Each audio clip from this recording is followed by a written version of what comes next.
তো নমস্কার বন্ধুরা, এবার আমরা ডিসকাস করব ত্রিপুরা টেট পরীক্ষার প্রিভিয়াস ইয়ার কোয়েশ্চন। তো আজকে আমরা নিয়েছি ত্রিপুরা টেট কোয়েশ্চন 2021, অর্থাৎ 2021 সালে আমাদের যে ত্রিপুরা টেট পরীক্ষা হয়েছিল তার প্রিভিয়াস ইয়ার কোয়েশ্চন বাংলা থেকে কী কী প্রশ্ন এসেছিল সবগুলো ডিসকাস করব এবং তার আনসারগুলো আমরা ডিসকাস করব, যাতে করে পরবর্তী পরীক্ষায় কী ধরনের প্রশ্ন আসতে পারে এটা আপনারা খুব ভালো করে একটা জ্ঞান অর্জন করতে পারেন। তো এবার আমরা ডিসকাস করব পেপার 1, তার পরবর্তীতে আমরা পেপার 2, এইভাবে আমরা প্রিভিয়াস 8 বছরের প্রশ্ন 8 ইয়ার্স কোয়েশ্চন আমাদের কাছে আছে। তো 8 ইয়ার্স কোয়েশ্চনের প্রিভিয়াস ইয়ার কোয়েশ্চন আমরা ডিসকাস করব আমাদের এই চ্যানেলে। সুতরাং নতুন হয়ে থাকলে অবশ্যই চ্যানেলকে সাবস্ক্রাইব করে সাথে থাকুন। তো দেখুন আমাদের পরীক্ষায় কী কী প্রশ্ন এসেছিল আমরা একবার দেখে নেই।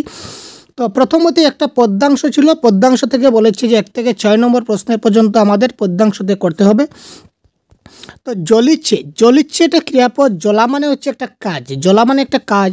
তো যদি কোনো পদে যদি কাজ করা বোঝায় তখন সেটা ক্রিয়াপদ হয়, সুতরাং এই ক্ষেত্রে কারেক্ট আনসার আমাদের কি ক্রিয়াপদ। তারপর আমরা দেখব ইন্দ্রজিৎ পদটা কোন পদ, ইন্দ্রজিৎ, অর্থাৎ ইন্দ্রজিৎটা কোন সমাস আমাদের বলতে হবে। তো ইন্দ্রজিৎটা হবে আমাদের কি তৎপুরুষ সমাসের উদাহরণ। তো সমাস সম্বন্ধে আমাদের জানতে হবে। তো এই ভিডিও থেকে আমরা ধারণা পাবো যে আমাদের কোন কোন জিনিস আমাদের জানতে হবে, কি কি জিনিস করতে হবে, সবগুলা বিষয় আমরা একটু আলোচনা করব। তারপর দেখি পূজে ইষ্টদেবের শব্দটি কোন কারক। এখানে কারক থেকে প্রশ্ন আসছে, মানে যদিও কবিতা দিয়েছে, প্যাসেজ দিয়েছে, কিন্তু একটা জিনিস লক্ষ্য করুন যে বাংলা ব্যাকরণ থেকে কিন্তু অনেক বেশি প্রশ্ন এসেছে আপনাদের পরীক্ষায়। সুতরাং ব্যাকরণে একটু ভালো করে ফোকাস দিতে হবে যদি টেট পরীক্ষা ক্লিয়ার করতে চান। ভালো নম্বর যদি আপনাদের করতে ইচ্ছা হয় তাহলে গ্রামারগুলো ভালো করে ফলো করতে হবে বাংলা ভাষার ক্ষেত্রে, একদম ক্লিয়ার কথা ভাই। কারণ গ্রামার থেকে কতটা প্রশ্ন আসে আপনি নিজেই ইমাজিন করুন, আজকের এই ভিডিওতে আমি বলে দেব।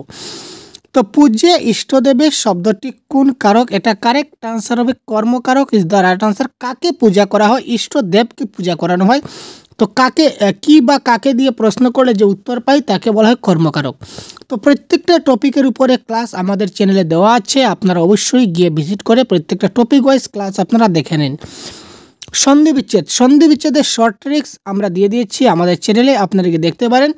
যদিও সন্ধি বিচ্ছেদে যে শর্ট ট্রিক্সের ক্লাসটা সিটের দেওয়া আছে, তো সিটেটের সন্ধি বিচ্ছেদ এবং ত্রিপুরা টেটের সন্ধি বিচ্ছেদ বা যে কোনো টেটের টপিক ভাই, সন্ধি বিচ্ছেদ তো সন্ধি বিচ্ছেদ, এখানে তো আর কোনো টেট ফ্যাক্টর করবে না, তাই সিটেটের সন্ধি বিচ্ছেদ আমরা ক্লাস বানিয়েছি, এটা আপনারা অবশ্যই দেখে নেবেন। এটা শর্ট ট্রিক্স, এটা দেখা মাত্র, এই ট্রিকগুলো মনে রাখলে আপনি যে কোনো কঠিন সন্ধি বিচ্ছেদ আপনি খুব সহজে সলভ করতে পারবেন। তো রথীন্দ্র শব্দের কারেক্ট আনসার হবে রথি প্লাস ইন্দ্র, এটা হবে কারেক্ট আনসার। নেক্সট দেখি নিভূতে শব্দটির বিপরীত অর্থ। দেখুন সবগুলোই কিন্তু গ্রামার থেকে দিয়েছে, যদিও কবিতা দিয়েছে, কবিতা দিয়ে কিন্তু কোনো প্রশ্ন দেয়নি, ডাইরেক্ট কবিতা দিয়ে ডাইরেক্ট সবগুলো কিন্তু গ্রামারের প্রশ্ন ঢেলে দিয়েছে। তো নিবৃতে শব্দটির বিপরীত শব্দ কী হবে, কোয়েশ্চন নাম্বার 5, এটা কারেক্ট আনসার হচ্ছে কি প্রকাশ্যে। ঠিক আছে ভাই, নেক্সট প্রশ্ন দেখি। এখানে কৌশিক পদটা হলো, কৌশিক যেটা পদ, এই পদটা বিশেষ্য, অব্যয়, ক্রিয়াপদ না উপরে কোনোটি নয়। তো এটা কারেক্ট আনসার হবে কৌশিক পদটা উপরে কোনোটি নয়, এটা হবে কি এই ক্ষেত্রে কারেক্ট আনসার। এবারে দেখি আমরা যেটা সাহিত্যিক থেকে আমাদের কিছু প্রশ্ন আসে, এবার সাহিত্যিকের পালায় চলে আসলাম। তো সাহিত্য এবং সাহিত্যিক থেকে প্রশ্ন, রোহিণী চরিত্রটা কোন উপন্যাসে আছে। কৃষ্ণকান্তের উইলে আছে, আনন্দমঠে দেখতে পাই, না রবীন্দ্রনাথের চোখের বালিতে দেখতে পাই। তো correct answer question number 7, correct answer হবে বঙ্কিমচন্দ্রের কৃষ্ণকান্তের উইল উপন্যাসে কিন্তু রোহিণী চরিত্রটা দেখতে পাওয়া যায়। এবার নেক্সট পরীক্ষা যে রোহিণী চরিত্র আসবে সেটা কোনো কথা নয়, আপনাদের আসতে পারে বলাই চরিত্র, আসতে পারে অন্য যে কোনোটা চরিত্র দিয়ে দেবে সেই। সুতরাং উপন্যাসের চরিত্রগুলা কয়েকটা যে লিখিত উপন্যাস যেগুলো আছে আমাদের যে সিলেবাস অনুযায়ী যে সাহিত্যিক আছেন সেগুলো চরিত্রগুলো আপনাকে জানতে হবে। দেখুন সবচেয়ে সহজ কোয়েশ্চন এসেছে কি, রবীন্দ্রনাথ ঠাকুরের জন্মসাল কত, তিনি কবে জন্মগ্রহণ করেন, এটা আমাদের সবারই জানা, কোয়েশ্চন নম্বর 8, এটা কারেক্ট আনসার হচ্ছে উপরে কোনোটি নয়। তো কোনটা কারেক্ট আনসার সেটা আপনারা কমেন্ট বক্সে জানান, আপনাদের সবার জানা আছে আমি জানি। এখানে 3টা ছিল, 3টা মধ্যে রবীন্দ্রনাথ ঠাকুরের জন্ম হয়নি, তো রবীন্দ্রনাথ ঠাকুরের জন্মসাল কত এটা আপনারা জানেন, তো কমেন্ট বক্সে জানান। মধুসূদনের মেঘনাদ বধ কাব্যটি কবে প্রকাশিত হয়েছিল, এটা কারেক্ট আনসার হবে 1861 সালে মধুসূদনের মেঘনাদ বধ কাব্যটা প্রকাশিত হয়েছিল। ধর্মকথা প্রেমের বাণী জানি মহান উচ্চ খুব কিন্তু সাপের দাঁত না ভেঙে মন্ত্র ঝাড়ে যে বেকুব। এই যে কবিতা, এই কবিতার কবির নাম কি? অর্থাৎ পংক্তি দুটির স্রষ্টাকে, তার মানে এটা কবিতার লাইন, দুটো কবিতার লাইন দিয়েছে, এই কবিতার লাইন দুটার এই কে লিখেছিলেন? এটা কাজী নজরুল ইসলামের একটি কবিতার অংশ, কিয়দংশ। চলে যাব, তবু আজ যতক্ষণ দেহে আছে প্রাণ, প্রাণপণে পৃথিবীর সবার জঞ্জাল। এই যে পংক্তি দুইটা, এই পংক্তি দুইটা কে লিখেছিলেন বা কোন কার কবিতায় আমরা পাই? Question number 11। এটা কারেক্ট আনসার হবে সুকান্ত ভট্টাচার্যের কবিতায় আমরা এই কবিতা লাইনগুলো দেখতে পাই। তাই কবির কবিতাগুলো কিন্তু এই কাব্য গ্রন্থের মধ্যে যে কবিতাগুলো খুব ভালো করে দেখতে হবে। পশ্চিমবঙ্গ বাংলা একাডেমি গৃহীত বানান বিধি অনুসারে নিম্নলিখিত শব্দগুলির মধ্যে শুদ্ধ বানান কোনটা, এটা আমাদের বলতে হবে। কোয়েশ্চন নাম্বার 12 দিয়েছে। তো এটা কারেক্ট আনসার হবে প্রতিভা দীপ্ত। অপশন নাম্বার এ যে বানানটা আছে এই বানানটা শুদ্ধ, বাকি সব বানানগুলো ভুল। ঠোঁট কাটা, এটা বাগধারা থেকে এসেছে, বাংলা ব্যাকরণ আবার চলে আসলাম। তো বাগধারার অর্থ কি? ঠোঁট কাটা শব্দের অর্থ কি? অথচ অপ্রিয় অথচ স্পষ্ট বক্তা। যে বক্তাটা অপ্রিয় কিন্তু সে সবসময় কি করে? স্পষ্ট ভাষায় কথা বলে, আমরা যাকে স্পষ্ট বক্তা বলি। সুতরাং ঠোঁটকাটা শব্দের বাগধারা হচ্ছে কি? অপ্রিয় অথচ স্পষ্ট বক্তা। নেক্সট দেখি, পর উপকারই পরম ধর্ম। এই বাক্যের অর্থবিহিক প্রকারভেদ অনুসারে এটি একটি কি ধরনের বাক্য? পর উপকারেই পরম ধর্ম। এই বাক্যের অর্থভিত্তিক যদি আমরা প্রকারভেদ দেখতে চাই তো এটা কি ধরনের বাক্য? অনুজ্ঞাবাচক, আবেগবাচক না ইচ্ছাবাচক? এটা একটা অনুজ্ঞাবাচক বাক্য।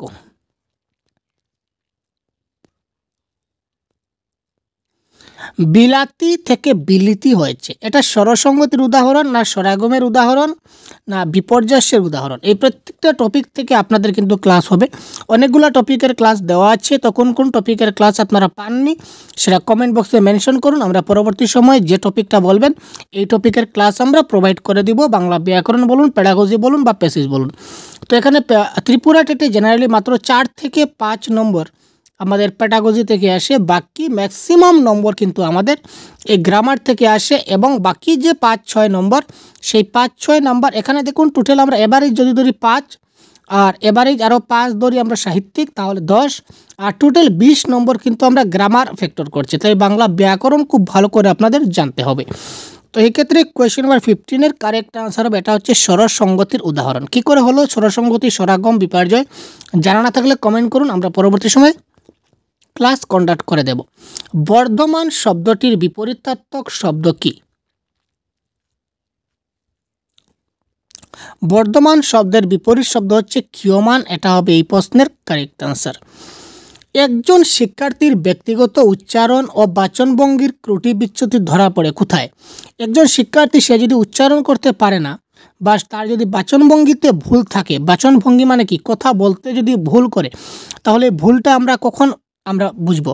নীরব পাঠ, সমবেত পাঠ, চর্বনা পাঠ না উপরে কোনোটি নয়? Question number 17। এটা তার ব্যক্তিগত উচ্চারণ বলুন বা বাচনভঙ্গি বলুন, উচ্চারণ সে কখন আমি উচ্চারণটা শুদ্ধ করছি কি না করছি না, আমার উচ্চারণে ভুল হচ্ছে না শুদ্ধ হচ্ছে, এটা আমি যখন লাউডলি আপনাদের সঙ্গে সরব পাঠ করব তখন আপনি বুঝতে পারবেন যে আমি উচ্চারণগুলো সবগুলো শুদ্ধ করছি না কিছুটা ভুল আছে।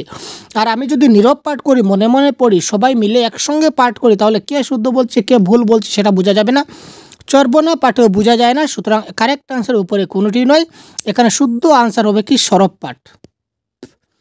অপশনে যদি সরব পাঠ থাকতো তাহলে সেটা 100% কারেক্ট হতো। তো অপশনে সরব নাই, তার মানে উপরে কোনোটি নয়, এই ক্ষেত্রে কারেক্ট আনসার।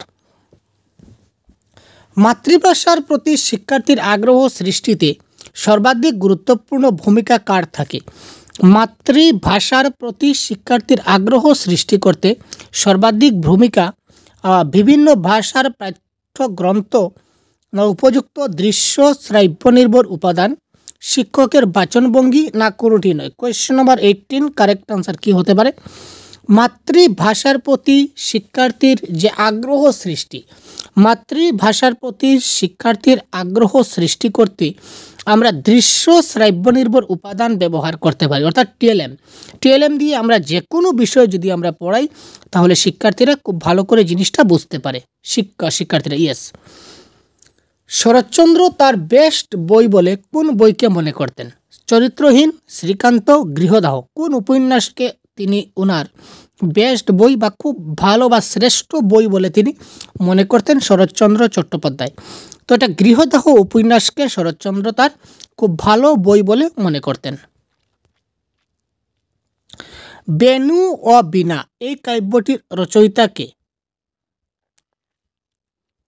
এটা কারেক্ট আনসার হবে Satyendranath Dutta is the right answer.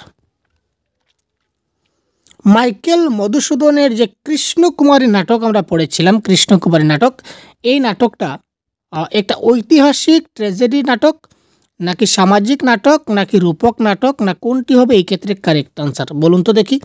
Michael মধুসূদনের কৃষ্ণকুমারী নাটকটা কী ধরনের নাটক সেটা আমাদের বলতে হবে। Question number 21। তো এটা হবে ঐতিহাসিক ট্র্যাজেডি নাটক।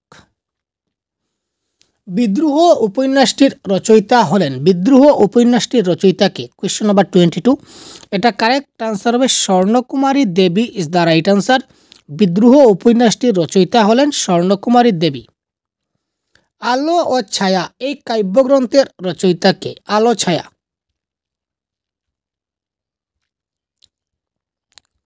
এখানে উপরের কেউ নয়, এটার কারেক্ট আনসার।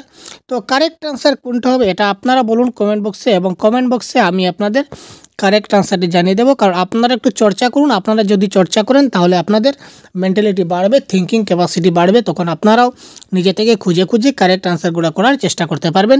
তো এই ক্ষেত্রে কারেক্ট আনসার আমি বলে দিলাম, এদের কেউ নয়। তো আপনারা কমেন্ট বক্সে জানান তো কোয়েশ্চন নাম্বার 23 যে আলো ছায়া কাব্যগ্রন্থটা কে রচয়িতা করেছেন বা কে রচনা করেছিলেন এটা আপনাকে বলতে হবে। এই তিনজনের মধ্যে কিন্তু একজনও নয়, তো কে রচনা করেছিলেন সেটা আপনারা কমেন্ট বক্সে জানান।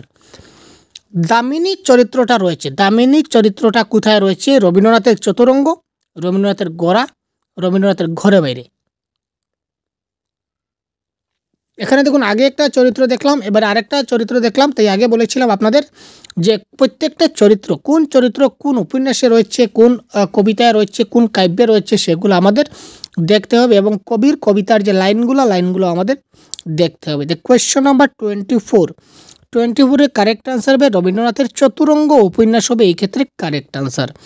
ক্ষীরের পুতুল গ্রন্থটা কে লিখেছিলেন? কোয়েশ্চন নাম্বার 25, ক্ষীরের পুতুল। কোয়েশ্চন নাম্বার 25 এটা কারেক্ট আনসার হবে অবনীন্দ্রনাথ ঠাকুর। ইচ্ছামতি উপন্যাসটির লেখককে? কোয়েশ্চন নাম্বার 26 ইচ্ছামতি উপন্যাসটির লেখককে? এটা কারেক্ট আনসার হবে ইচ্ছামতি। Question number 26 Bibhutibhushan Bandyopadhyay.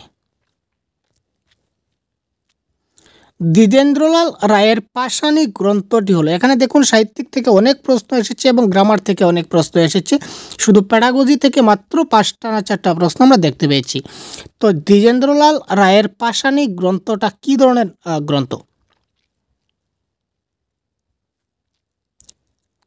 এটা সামাজিকও নয়, ঐতিহাসিকও নয়, সাংকেতিকও নয়, সুতরাং এটা কারেক্ট আনসার হবে উপরের কোনোটি নয়, হবে কারেক্ট আনসার। একতারা কাব্যটির রচয়িতাকে? এখানে দেখুন অনেক কাব্য আছে, অনেক যে সাহিত্যিক নিয়ে অনেক কথা আছে, সেগুলো ভালো করে পড়তে হবে একটু। একতারা কাব্যটির রচয়িতাকে? কুমুদরঞ্জন মল্লিক এই ক্ষেত্রে হবে কারেক্ট আনসার। তারপর কুহু ও কেকা এই কাব্যটির রচয়িতাকে? তো কুহু এবং কেকা এই কাব্যটি কে রচনা করেছিলেন? এই কাব্যটি রচনা করেছিলেন সত্যেন্দ্রনাথ দত্ত। তো যেহেতু সত্যেন্দ্রনাথ দত্ত আমাদের অপশনে নেই, সুতরাং এখানে কারেক্ট আনসার হবে এদের কেউ নন, এটা হবে কারেক্ট আনসার। তো মহাভারতী কাব্যটির রচয়িতাকে? তো মহাভারতী কাব্যটির রচয়িতা হচ্ছেন যতীন্দ্রমোহন বাগচি, অতুল প্রসাদ সেন, সুকুমার রায়, না এদের কেউ নয়। তো মহাভারতী কাব্যটির রচয়িতা হচ্ছেন যতীন্দ্রমোহন বাগচি। ঠিক আছে, তো এই ছিল আজকের ক্লাস, এবং এই ক্লাসের সম্পূর্ণ আনসার কি। তো এই ধরনের টোটাল 7 বছরের প্রশ্ন, অর্থাৎ 2015 থেকে শুরু করে 2015 থেকে শুরু করে 2000 লাস্ট যেটা এক্সাম হয়েছিল 2022, তো 2022 পর্যন্ত সমস্ত ত্রিপুরা টেটের বাংলা ভার্সনে যে প্রশ্নগুলো এসেছিল সবগুলো প্রশ্ন আমরা একটি মাত্র পিডিএফে সেট করেছি। তো এই পিডিএফটা যদি পেতে চান তাহলে অবশ্যই ভিডিও ডেসক্রিপশনে লিঙ্ক আছে, এখান থেকে আপনারা ডাউনলোড করতে পারবেন, নতুবা আপনারা কমেন্ট বক্সে পিন করুন, আমরা লিঙ্ক দিয়ে দেবো, নতুবা আমাদের পার্সোনাল হোয়াটসঅ্যাপ করুন, আমরা আপনাকে দিয়ে দেবো। তবে এটা পেইড ভার্সন, তার জন্য আপনাকে স্বল্প পেমেন্ট করতে হবে। স্বল্প পেমেন্ট করলে আপনারা এই পিডিএফটা সম্পূর্ণ যে 2015 থেকে 2022 পর্যন্ত সবগুলো প্রশ্ন আপনারা পেয়ে যাবেন। ঠিক আছে, তো ভালো থাকবেন, সুস্থ থাকবেন। পরবর্তী অন্য একটা ক্লাসে আবার কথা বলছি। জয় হিন্দ।